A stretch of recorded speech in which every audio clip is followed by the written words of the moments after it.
Born Raymond Frederick Harryhausen on June 29th, 1920, right here in Los Angeles. Oh, hometown hero. He, of course, was a dorky kid into dorky things like science fiction, which was barely being born the same time he was science fiction, which was redundant thing to call it because there was was there even science in the 20s? Just call it fiction. He loved... All science was fiction back then. Exactly. It was either fiction or witchcraft.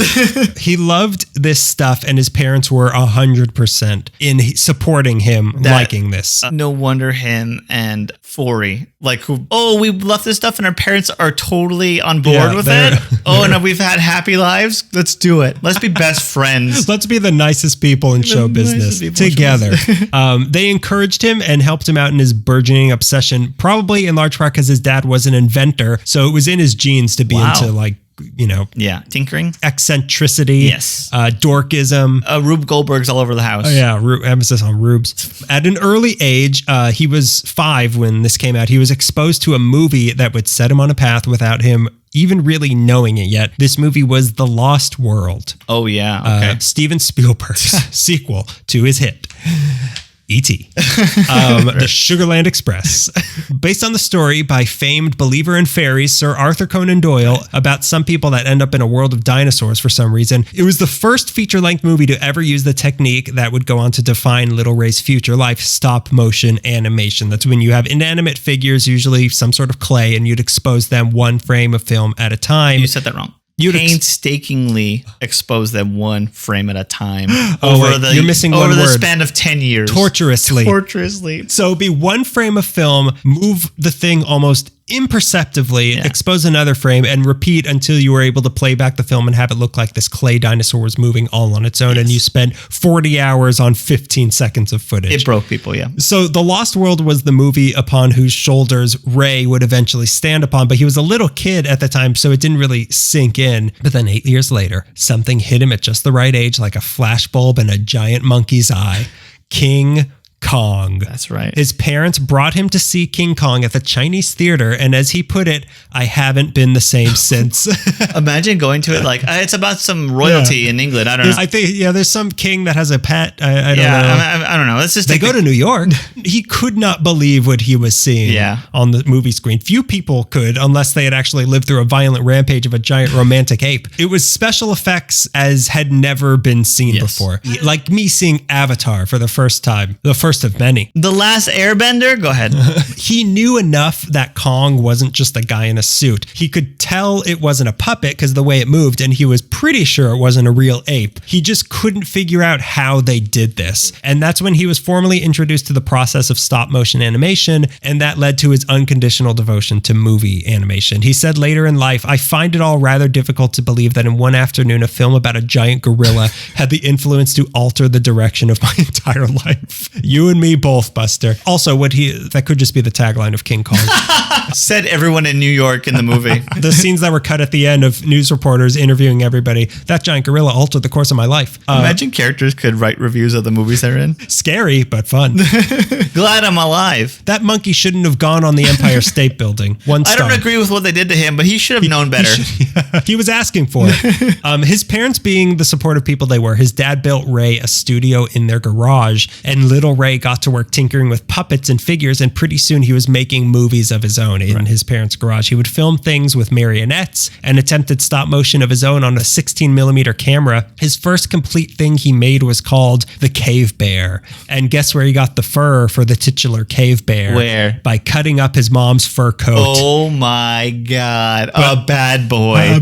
A literal bad boy. Not just bad, naughty. He's downright naughty, Greg. But don't forget, they were supportive parents, so they didn't put him up for adoption, and he was allowed to still live in the house after this. Could you imagine? Lucy would have gotten it. Ricky would have put Lucy up for adoption if Lucy pulled that, which she never would. She was begging for a fur. She would never harm She would never harm her fur. She would never harm a dead animal in a fur coat. She'd have to live with the Mertzes if she did that. Not so bad. They had a pretty cozy apartment. Then when he was 18, he embarked on an insanely ambitious project he called The Evolution of the World, which was an entirely stop motion history of the creation of planet Earth to the rise of mammals. All stop motion. He worked on this for 2 years. Wow. But then he gave up in 1940 when a movie from earlier in this episode came out, Fantasia. Wow, okay. Featuring work from our old friend, Maleficent Patrick. Ray saw the dinosaur sequence in Fantasia and thought, well, I'm never going to top that. So he just gave up on Oh my God. But around this time, he made a lucky connection that would only have happened since he lived in LA. A friend of his in high school's dad once worked with a man named Willis O'Brien, who, wouldn't you know it, was the man who did the stop motion in The Lost World and King Kong. Really? This kid's dad breached all privacy protocols and gave this 18-year-old Ray Harryhausen O'Brien's phone number, and he called him, and shockingly, O'Brien invited him to come visit him at his office at MGM Studios. That's all I want. A friggin' mentor. Someone to pluck me from obscurity and be like, let me help you. All I need is to be in high school again. I could figure it out this time. Yeah, I know what I'm doing now. Ray wanted to make a good impression on the man who was literally responsible for everything he loved in life. So he brought with him to MGM Studios a suitcase full of dinosaur models he made to show him, which is how I went anywhere for a big part of my life. What's in your lunchbox? Well, I've been working on this little push. thing. Out of a moving car. So, suddenly I look like Igor with a broken spine. Yeah, isn't that adorable? That's adorable. That is so cute. I just wanted to show off my Triceratops is really nice and he's got 3 horns. And then I have another one that's a really long neck one and another one. LAPD. Get this kid a badge. O'Brien didn't seem entirely impressed, but instead of crushing an 18-year-old self-esteem, didn't seem impressed. This 8-year-old sucks. 18-year-old, 18, not 8-year-old. He, instead of crushing his self-esteem, he encouraged Ray to take art and anatomy classes and some film classes while he was at it. So while he was still in high school, Ray took night classes at USC in art direction, photography, and editing, and also acting. And he also took art classes at LA City College. Oh, wow, okay. There he studied 19th and 20th century artists on how they represented anatomy and musculature. In particular, Gustave Doré, which will make complete sense if you Google something of his right now. Go do it right now. Well, wait. Click, Google. Click. Oh, virus. You looked up hot babes, didn't you? Damn it. I put Vava Voom into the Google search. I put Hourglass. Around this time, he also met another influential dweeb who we've talked about before, Forrest J. Ackerman, who invited him to join our old clan of dorks hanging out, drinking limeade up in Clifton's, the Los Angeles Science Fiction League. And this was where he met people so of one mind with him, not least of all being another old dweeb we know, and fellow Ray Brad baby. The two hit it off so well that eventually in 1947, like you said, Ray Harryhausen was the best man at Ray Bradbury's wedding, and I can only imagine the number of Mars, Venus jokes that they were making during that speech. Oh my God. But now Ray's out of high school and he has to start making a living, as all self-respecting animation-inclined people in LA do around that time in their lives. He applied to work at Disney, which he did not get. Join the club. Did The Mandalorian tell him he wasn't qualified either? Boba Fett told him. It was a different time. It was Jango Fett way back then. But he later said that this was actually the best thing that ever happened to him since seeing King Kong. This is because one day he went to a Navy surplus store and found 1,000 feet of 16mm color film that he knew he had to do something with. So he bought it and decided to make a series of stop-motion Mother Goose stories that he planned to sell to TV and schools to show to children. All this with not only the financial support, but also the physical support of his mom and dad. His mom made costumes for the figures and did set dressing, while his dad built the sets and made the skeletal metalwork for the models he used, which is the thing that he would do for all of Ray's work from then on, even in major Hollywood movies, until his dad died in 1962. Wow. He made 4 of these Mother Goose 10-minute shorts over 5 months, and then in 1940, based on the merit of these Mother Goose shorts and his incomplete work on the evolution of the world, he got a real job working on something called Puppetoons. Oh, that sounds for familiar. Paramount. Didn't Bob Baker work for Puppetoons? That does sound kind of familiar. Well, these were a series of stop-motion puppetry shorts that were right up his alley, and he got paid $16 a week to live in that alley until 1942, when World War II hit and puppets had to be melted down into bullets. You're getting shot with my best friend. This was a stegosaurus I made in high school. I'm saving this giant lizard I made for Hitler himself. Right between the eyes. The good American he was, Ray joined the Army in the Signal Corps, but once word got out on his unique set of skills that are of absolutely no use in combat, he was transferred to the Special Service Division, where he was assigned to help make the Why We Fight series of propaganda films overseen by the bloodthirsty killing machine that was Frank Capra. That's right. I wonder if he worked at all with Ted Geisel. Oh, well, Greg, shut up a second. Shut up your face. But But he got requested to help with a side project by a major who was creating a new series for the Army's animation studio and needed a model sculpted of a character this major was making named Private Snafu. So right. Ray Harryhausen helped create Private Snafu for Major Ted Geisel, aka Major Dr. Seuss. The doctor? The doctor's a major. In 1946, isn't that while people are like dying at the Battle of the Bulge, and he's Dr. Seuss, Ray Harryhausen, and Chuck Jones are like, and so Frank Capra. And Frank Capra. So booby trap. We're gonna go for the pun, right? Everybody, it's obvious. It's right there. In 1946, the carnage was over, and Ray left the army and continued making Mother Goose shorts and some TV ads, but then he finally got his big break that wouldn't be interrupted by a war by his old mentor, Willis O'Brien. Okay. O'Brien was working on a new stop-motion ape movie called Mighty Joe Young. Oh, right. And he needed someone to help with doing photo tests and building armatures, and who better than the kid who dragged a trunk of homemade dinosaurs to his office at MGM. Yeah. But that was just the job description. In reality, as the production went along, Ray started doing the movement and animating of Joe Young himself. Wow. I think the monkey's called Joe Young. I've never seen it. I don't know. He certainly sounds mighty, at least. He's not royalty, but he's mighty. This is the people's Kong. And by the time the movie was done, Ray had done over 90% of the work on animating Joe Young. Wow. The two didn't know it at the time, but this was really the passing of the torch between the two generations of stop motion animation. And the movie was a big hit that won an Oscar for special effects that was given directly to Willis O'Brien. And Bud Westmore found a way to take it. Like the Secret Service protecting the president from a bullet, he grabbed the Oscar. To his credit, though, O'Brien later admitted Ray did all the work and actually gave him that Oscar. Oh, wow, okay. But the crazy, why would you accept it? Like, they called your name. What are you gonna? I can't go up because actually this 18-year-old. But like, even if like years later, this old man who has an Oscar is like, you should take my Oscar. Like, you're gonna be like, yeah, thanks, finally. Cool, I had a space on my drawer for it. It's been there for years. My mantle's pretty lonely. It's got a bunch of dinosaurs, but no golden men. The one model I couldn't make.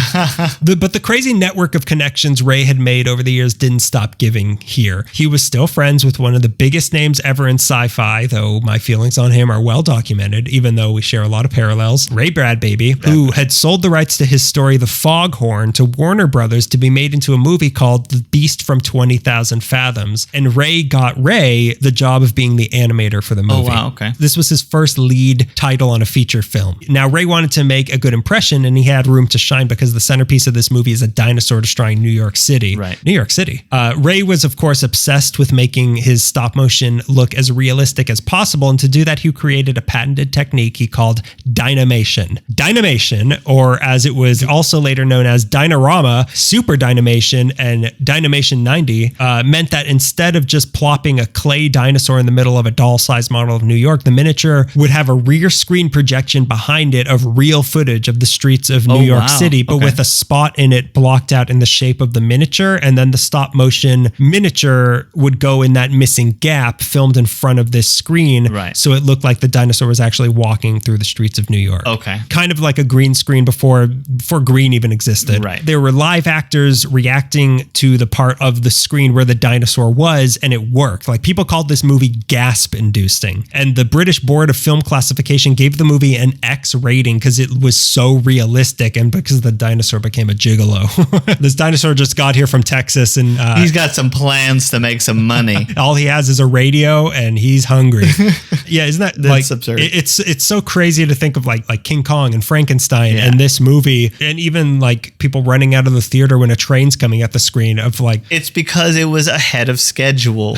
That was the scariest. That's a joke I made in the last one. But just as important as making his animations look realistic was to Ray, so was keeping his costs down. He knew he'd get more work if he could do the work on the cheap. So the creation of Dynamation, which was just a marketing gimmick name to make it sound special, like Technicolor or the Boogaloo Boys, it was really just a manifestation of the cheapest way to do what he was trying to do. Right, okay. Not least of all because it could be done alone, which is how Ray usually worked on all his movies his entire career. At most, he would have 2 or 3 assistants, but usually it was just him. That sounds like a control freak. He's trying to do things on the cheap, Greg. Don't just put him down. I'm not a control freak. Oh my God. Oh no, what? I've had a breakthrough. I flipped the table over. I blacked out and now we're recording the next episode already. And he rarely did more than one take on anything because it was too expensive and too time consuming to try to do anything with his creatures twice. Right. And you've got to use that word with him, creatures. He said creatures, always creatures, never monsters. Why? Does he say why? Because they're not monsters. Oh, okay. Oh, a dinosaur's not a monster, it's a creature. A Medusa isn't a monster. She's a woman. She's a full-bodied woman. I dare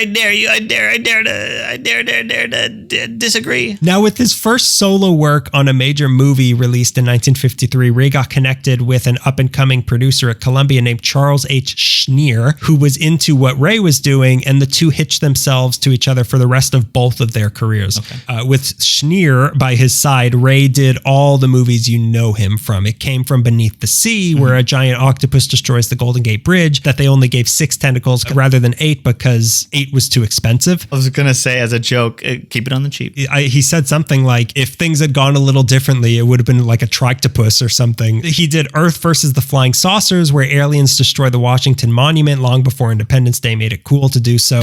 Mysterious Island, where people get chased by a giant bee. 1 million years BC, where Raquel Welch gets kidnapped by a pterodactyl. Oh, right. The Valley of Gwangi, where a cowboy lassos a T-Rex. The last of his so-called Monster on the Rampage movies was 20 Million Miles to Earth in 1957, which had a space dinosaur fight an elephant at the Colosseum in Rome. The movie should have been called that. 1958 marked a switch for him with the 7th voyage of Sinbad. He focused not only just on more fantasy stories rather than sci-fi, but also this was his first time working with color, which added a whole new level of difficulty to his job because he had to now balance the color in the dynamation process between the live footage and his miniatures. And he can't have anyone help him with that. I can't afford it. I want help, but it's not worth the expense. But much like the cowboy lassoing a T-Rex, the level of dedication of Ray Harryhausen could conquer anything. He was deeply involved in his process, which meant that he had to be deeply involved with the making of the entire movie. Because not only did he have to sculpt, paint, and choreograph his models and how they'd interact with the other models in it, he had to choreograph how the models would interact with the live actors, which meant he was kind of the phantom director of any movie that he was working on. Because he had to coach and tell, like Laurence Olivier in Clash of the Titans, actually, you got to look a little bit lower because Pegasus isn't that tall. Yeah. He had to be involved in every step of the movie making process in a way that nobody else really has been on a major movie. So much so that often the movies he made would be written around what sort of effects he could make happen. Okay, so they were purely like Harryhausen movies. They were vehicles for like, I've got this idea. There's going to be a giant snake and he's going to ride a bike. And we're making bike snakes from outer space. Okay. Sidebar, apparently the gladiator scene in Attack of the Clones recreated moments beat for beat from the 7th voyage of Sinbad, which does not bode well for his legacy. But I'd love to see that side by side. Yeah, someone on YouTube should splice those two together. The mashup we've all been waiting for.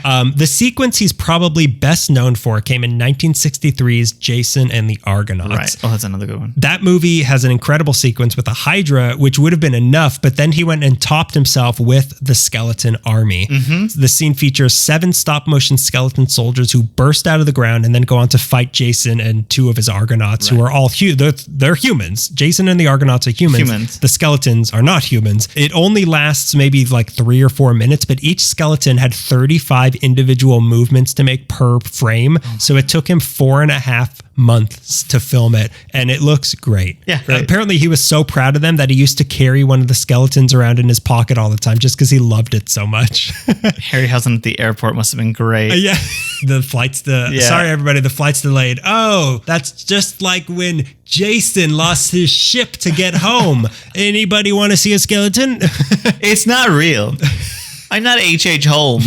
I'm just carrying skeletons in a briefcase. Ray's last feature movie came with 1981's Clash of the Titans, which has Pegasus, the Kraken, an incredible Medusa, and of course, everyone's favorite R2-D2 ripoff, Bubo the Owl. That movie is so weird. It is very weird. It is very like of that 70s, 80s fantasy genre. Yeah. Of like all not really hunky, but we're supposed to think they're hunky, Mark Hamill looking guys. Mark Hamill looking guys. Kind of like overly sexual, but it's all under the surface of like, this movie's really horny. Yeah, that's a weird movie. But the CGI is so not CGI. It's not CGI. The stop motion is so good. The Kraken, I love it. I love Medusa is my favorite. Yeah, I think her eyes like glow for a second or something. Oh, it's so good. That's one of those movies where I'm like, I'm scared to watch it again. It's not good. It's not. I'll talk about it. I keep hinting in this, like that movie's bad. We'll talk about the movie being bad. The budget of that movie was $16 million, which was more than the combined budget of every other movie he had ever made up to that point. That's why it looks so good. But now it was the 80s, and suddenly stop motion animation didn't hold people's attention like Duran Duran could. He was only in his 60s, but Hollywood kind of lost interest in his process. They wanted realistic special effects like the special edition Jabba the Hutt.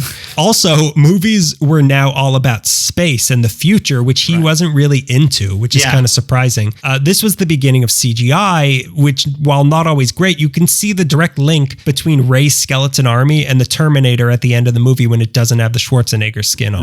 They're the same thing, basically. Yeah, and it's also like, I think like Lucas and Spielberg were huge monster movie kids. About that. George Lucas was actually stop motion made by Ray Harryhausen. Nobody talks about it in the industry. And Ray Harryhausen wasn't really a big fan of modern special effects. He said, if you make things too real, sometimes you bring it down to the mundane. I don't think you want to make it quite real. Stop motion to me gives that added value of a dream world, which obviously he's absolutely right about.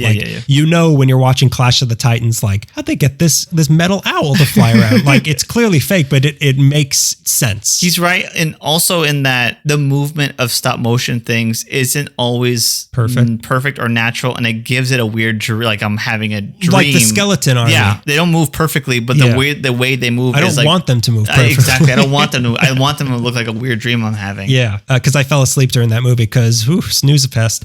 By the mid 80s, he was mostly retired, spending his time writing some books and eventually working on some shorts again and overseeing the colorization of some of his old black and white movies. Ray Harryhausen died on May 7th, 2013 in London, and over 50,000 of his old models and plans are now preserved by the Ray and Diana Harryhausen Foundation, which preserves his legacy and offers scholarships. But his legacy goes so much further than just this foundation. Apart from being universally recognized as being so nice, he made Tom Hanks sound like Gene Simmons. The number of the biggest directors of our current generation that he influenced is unbelievable.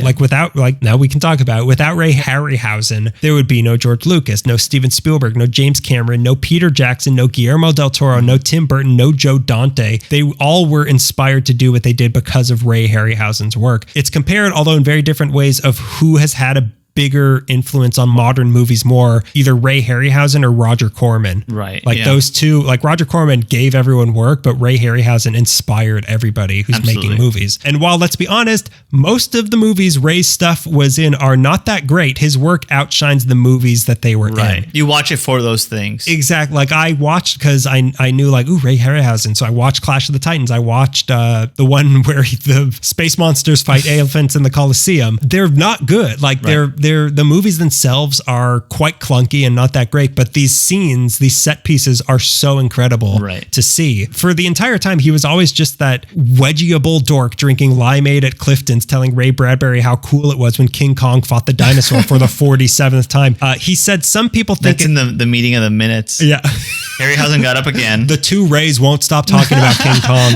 He said, some people think it's childish to do what I've done for a living, but I think it's wrong when you grow up to be an adult to discard your sense of wonder. Good guy. Ray Harryhausen. Legit good guy. Made some of the coolest moments in movie history in some of the worst movies